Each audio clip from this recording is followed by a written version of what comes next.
0 Derece kanalından herkese merhaba.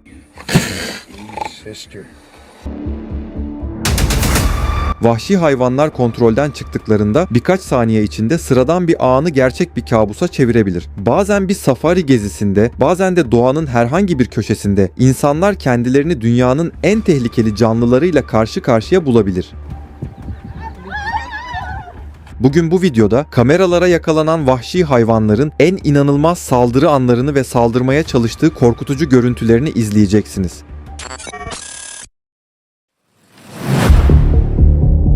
Tommy Young isimli bir adam, söylenenlere göre doğada yaralı halde bulduğu bir pumayı kendi barınağına getirir. Amacı hayvanı tedavi etmek ve zamanla onu kontrol altına alarak eğitmektir. Ancak işler hiç de düşündüğü kadar kolay ilerlemez. Çünkü puma kendisine yardım etmeye çalışan bu adamlara karşı pek sakin davranmıyor.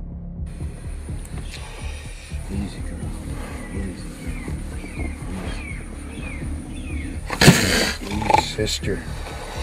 Theo. Theo, calm. Theo. Theo.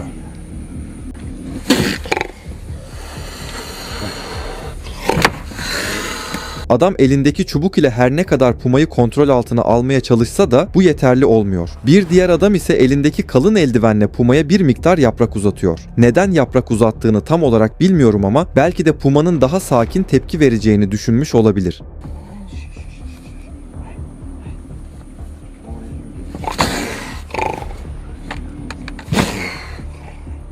Uzun uğraşların ardından hayvanı bulunduğu yerden dışarı çıkarmayı başarırlar. Ancak puma gibi agresif, güçlü ve yırtıcı bir hayvanı kontrol altında tutmak hiç de kolay değildir. Çünkü böyle bir hayvanın tek bir hamlesi bile insana ölümcül zararlar verebilir.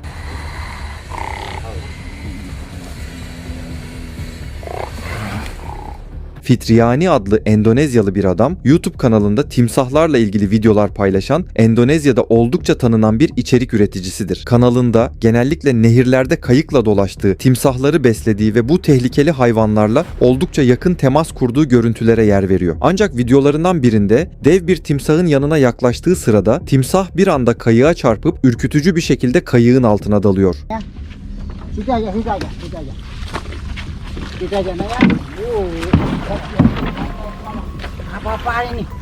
Yani bir an timsah kayığı devirip adama saldıracakmış gibi bir izlenim gelmiş olabilir aklınıza. Ancak o tarz şeyler genellikle filmlerde olur. Adam bu tür durumlara alışkın olduğu için hiç panik yapmadan sakinliğini koruyor ve bakın timsahı nasıl da beslemeye başlıyor. Capek ya sayang. Jangan salah bilang gitu ya, capek.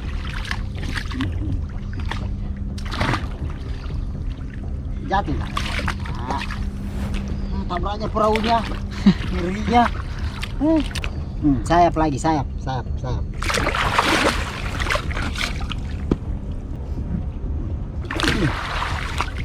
Nah, teman-teman. Bakın, ormanların kralı olan bir aslanı eğitebilirsiniz. Bir boz ayıyı da eğitebilirsiniz. Ama bana kalırsa bir timsahı eğitmek neredeyse imkansız. Çünkü timsahlar memeli hayvanlar gibi insanlarla güçlü bir bağ kuran canlılar değildir. Onlar daha çok içgüdüleriyle hareket eder ve en ufak bir yanlış hamlede avcı refleksleri devreye girebilir. Ancak bu adam nasılsa timsahlar ile öyle bir bağ kurmuş ki timsahların resmen umurunda bile değil. Timsah nasıl olsa benim karnım doyuyor, başkalarına zarar vermeye gerek yok dercesine gibi adeta hiç umursamıyor. Yani adamın timsahı bir öpmediği kaldı diyecektim ama maalesef en sonda onu da yaptı. Enaknya, lumayan. Tutup matanya, tutup matanya. Papa sayang dulu ya. Bismillahirrahmanirrahim. Pajinaiku. Baik. Mulusnya anakku. Bersih betul badannya. Sıradaki görüntüler Güney Afrika'dan. İddialara göre Norman isimli bir adam ticari aracıyla bir müşterisinin evine doğru gidiyordu. Ancak yolda ilerlediği sırada karşısına bir fil sürüsü çıktı. Norman ilk başta paniklemedi ve aracını olduğu yerde durdurdu. Çünkü böyle bir durumda yapılabilecek en doğru şey hayvanları kışkırtmadan sakin kalmaktır. Bir süre sonra aracın yanına bir fil yaklaştı. İlk başta sadece aracın etrafında dolaşıyor gibi görünüyordu ve kısa bir süre sonra oradan uzaklaştı. Adam filin uzaklaştığını görünce biraz olsun rahatlamıştı. Ancak bu rahatlama çok uzun sürmeyecekti.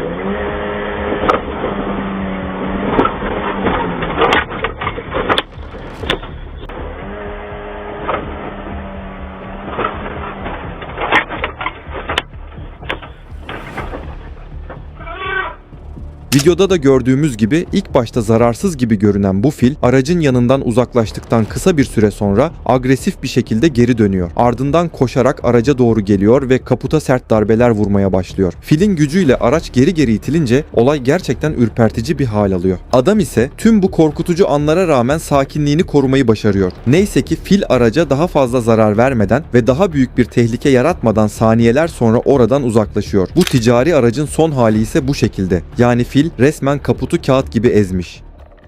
Sıradaki görüntüler 2020 yılında kaydedilmiş. Bu video sinirli bir boğanın ne kadar tehlikeli olabileceğini ve öfkelendiğinde neler yapabileceğini açıkça gösteriyor. Görüntülerde bir boğa ön kapıdan girdikten birkaç dakika sonra bir adam ortaya çıkıyor. Ancak bu boğa öyle sinirlenmiş olacak ki adamı fark ettiği anda doğrudan ona yöneliyor. Adam ilk başta ne yapacağını bilemeden geri çekilmeye çalışıyor. Fakat boğa çoktan saldırı pozisyonuna geçmiş durumda.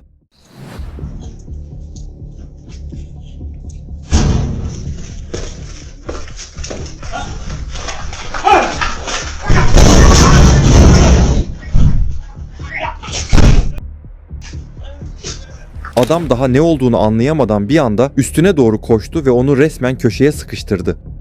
Boğa gibi hayvanlar özellikle kendilerini tehdit altında hissettiklerinde çabuk sinirlenebilen ve ani tepki verebilen güçlü hayvanlardır. Güçlü hayvanlardır diyorum çünkü bir arabayı bile yerinden oynatabilecek kadar kuvvetli olabilirler.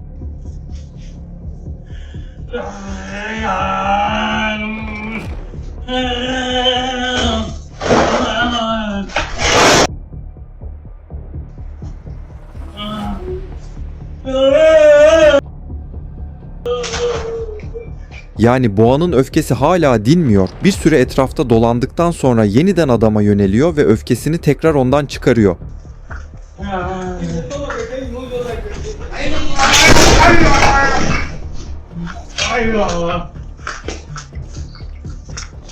Neyse ki bir süre sonra adamın yanından uzaklaşıyor ve adam ölümcül bir tehlikeden kurtuluyor.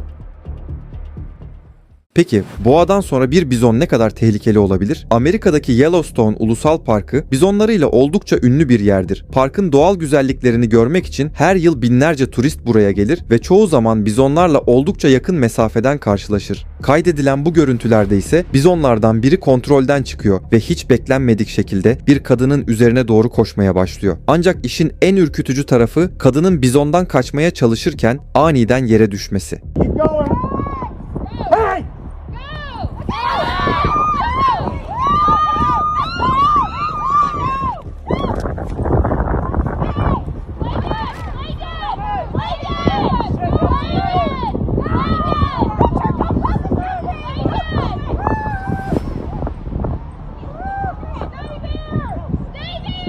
Kadın yere düştükten sonra büyük ihtimalle ölü taklidi yapıyor ya da en azından hiç hareket etmeden yerde kalmayı tercih ediyor. Çünkü karşısında ağırlığı yüzlerce kiloyu bulabilen bir hayvan var. Kadının panik yapmadan yerde sakin bir şekilde kalması belki de hayatını kurtarıyor. Çünkü böyle bir anda ani bir hareket yapmak gerçekten ölümcül derecede tehlikeli olabilirdi. Neyse ki bir süre sonra bizon oradan uzaklaşıyor ve kadın olayı ciddi bir yara almadan atlatıyor.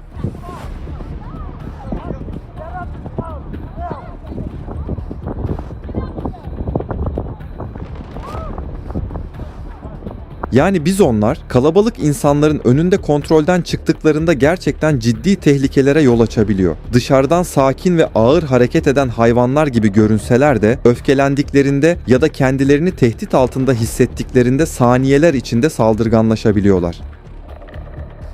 Bir safari turunda kaydedilen bu görüntüler gerçekten dehşet verici. Çünkü sinirli bir su aygırı kayıt yapan bu araçtaki turistlere karşı gerçekten nefret besliyor olmalı.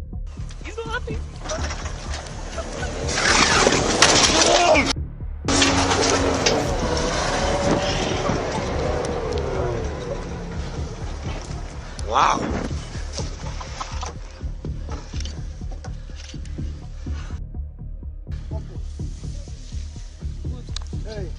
Su aygırları da dışarıdan ağır ve sakin hayvanlar gibi görünseler de özellikle bölgelerine girildiğini düşündüklerinde son derece saldırgan olabilirler. Bu yüzden böyle bir hayvanın araca doğru hızla gelmesi turistler için gerçekten korkutucu bir ana dönüşüyor.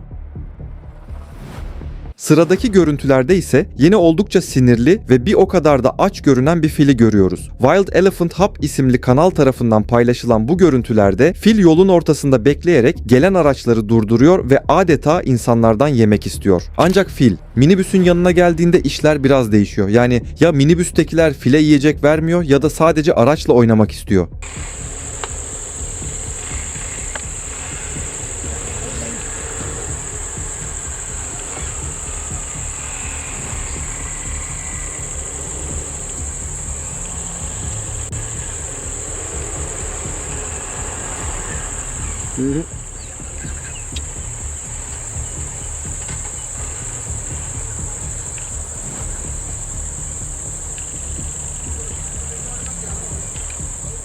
Yani fil biraz daha zorlasa resmen minibüsü devirecek. İşte bu kadar güçlü bir hayvandan bahsediyoruz. Birkaç dakika sonra ise neyse ki minibüs herhangi bir tehlike yaşamadan oradan uzaklaşıyor. Ancak bir süre sonra yola başka bir minibüs daha geliyor. Bu kez fil belki yeterince doymadığı için, belki de araçlarla oynamaktan vazgeçmediği için çok daha sert davranıyor. Minibüsün yanına yaklaştıktan sonra aracı sallamaya başlıyor ve içerideki kişiler için durum bir anda tehlikeli bir hal alıyor. Artık minibüsün içinde kalmak onlar için güvenli görünmediğinden aracı terk etmekten başka çareleri kalmıyor.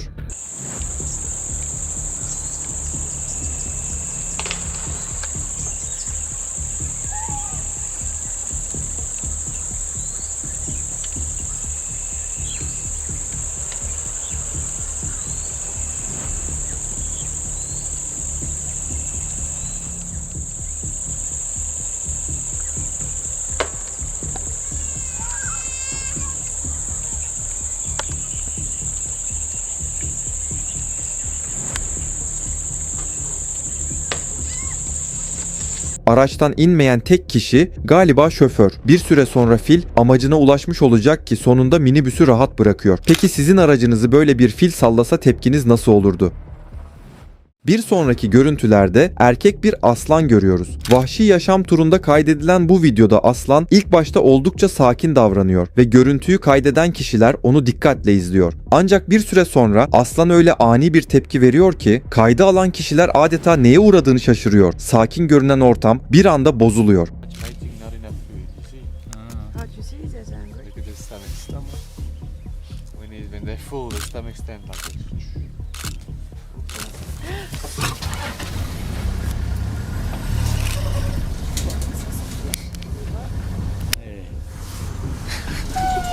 Is that cool? It's okay. Turistler aracı çalıştırıp oradan uzaklaşmak zorunda kalıyor. Ormanların kralı galiba fotoğrafının ya da videosunun çekilmesinden pek hoşlanmamış olacak ki böyle ani bir tepki veriyor. Unutmayın, bir aslanın ne zaman hamle yapacağını asla bilemezsiniz. Sakin görünmesi tehlikesiz olduğu anlamına gelmez.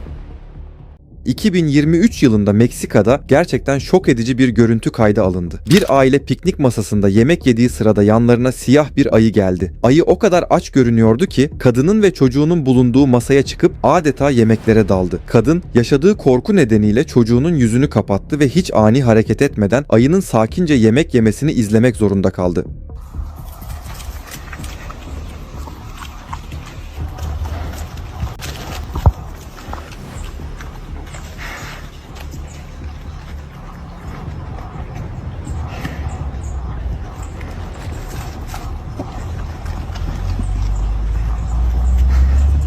Siyah ayılar boz ayılara kıyasla insanlara karşı genellikle daha az saldırgan davranırlar. Hatta bazı durumlarda insan gördüklerinde kaçmayı bile tercih edebilirler. Ancak böyle bir anda, özellikle de ayı açken ve yemeğe odaklanmışken yapılacak tek bir ani hareket bile durumu çok daha tehlikeli bir hale getirebilir. Çünkü hayvan kendini tehdit altında hissederse saniyeler içinde saldırgan bir tepki verebilir. Ancak neyse ki bu ayı yemeğini keyifle yedikten sonra sesini bile çıkartmadan sakince oradan uzaklaşıyor. Peki sizin masanıza böyle bir ayı gelip yemeğinizi yese tepkiniz nasıl olurdu? 2014 yılında Chris adında bir adam ormanlık bir alanda bulunduğu sırada otların arasında kendisine doğru yaklaşan vahşi bir hayvan fark etti. İlk başta bunun ne olduğunu tam olarak anlayamadı. Ancak hayvan biraz daha yaklaştığında karşısındaki canlının bir puma olduğunu fark etti ve hemen o anları kayda almaya başladı. I don't know if you can see it, but there's a mountain lion. He's crouching in the grass. Puma öyle iyi kamufle olmuş ki otların arasında onu fark etmek gerçekten çok zor. Ancak bir süre sonra adama doğru gittikçe yaklaştığı için tamamen görünür hale geliyor. That is a mountain lion. And he's stalking me. Chris'in ormanlık bir alanda yalnız başına bir puma ile karşılaşıp oldukça sakin davrandığına bakmayın. Çünkü kısa süre sonra böyle bir durumda asla yapılmaması gereken şeyi yapıyor. Arkasını dönüyor ve kaçmaya çalışıyor.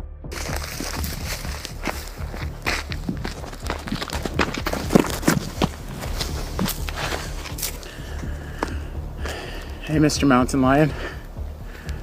How are you doing? Nice to see you.